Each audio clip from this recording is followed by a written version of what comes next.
Jenis polimer kedua dari golongan polyolefins adalah polipropilen. Polipropilen merupakan polimer yang linier, tidak bercabang, tapi dia punya side gugus sampingnya, yaitu CH3. Nah, letak dari gugus samping ini akan menentukan sifat dari polipropilen. Jadi ada yang bersifat isotaktik, yaitu semuanya di atas atau semuanya di bawah dari gugus sampingnya, atau sindiotaktik, di mana dia bergantian, ada di bawah, ada di atas, bawah, ada di atas, atau ataktik atau acak, bisa atas-atas, bawah, tidak ada atau random ya, acak. Jadi sifat dari polipropilen itu akan ditentukan dari bagaimana susunan dari molekul di dalam polimernya.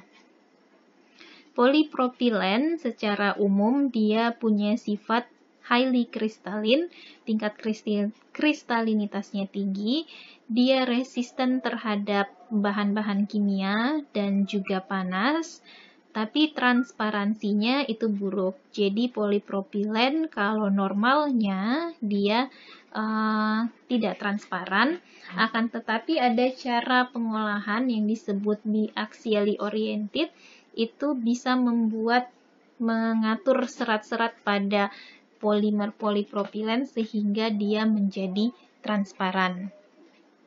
Terus dia punya suhu melting point atau suhu lelehnya sekitar 176 derajat Celcius, yang artinya dia bisa digunakan untuk proses sterilisasi. Jadi kalau kalian nanti mau punya produk yang disterilkan, mau disimpan di dalam kemasan plastik, maka salah satu plastik yang bisa digunakan adalah polipropilen.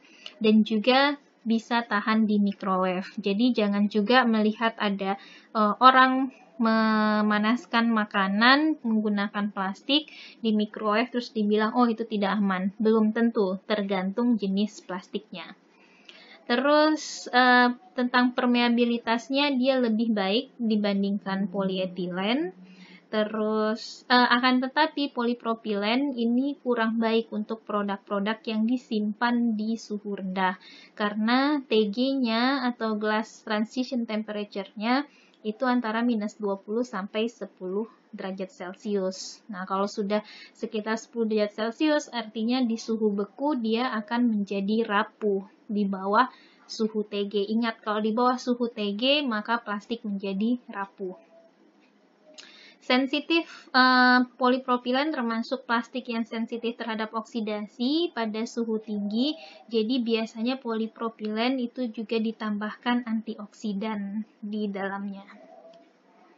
Nah, ini contoh polipropilen bisa untuk toples, bisa juga untuk cup, untuk kopi ya. Terus bahan kemasan seperti untuk ini tempat daging yang dibekukan misalnya bisa juga menjadi plastik bening.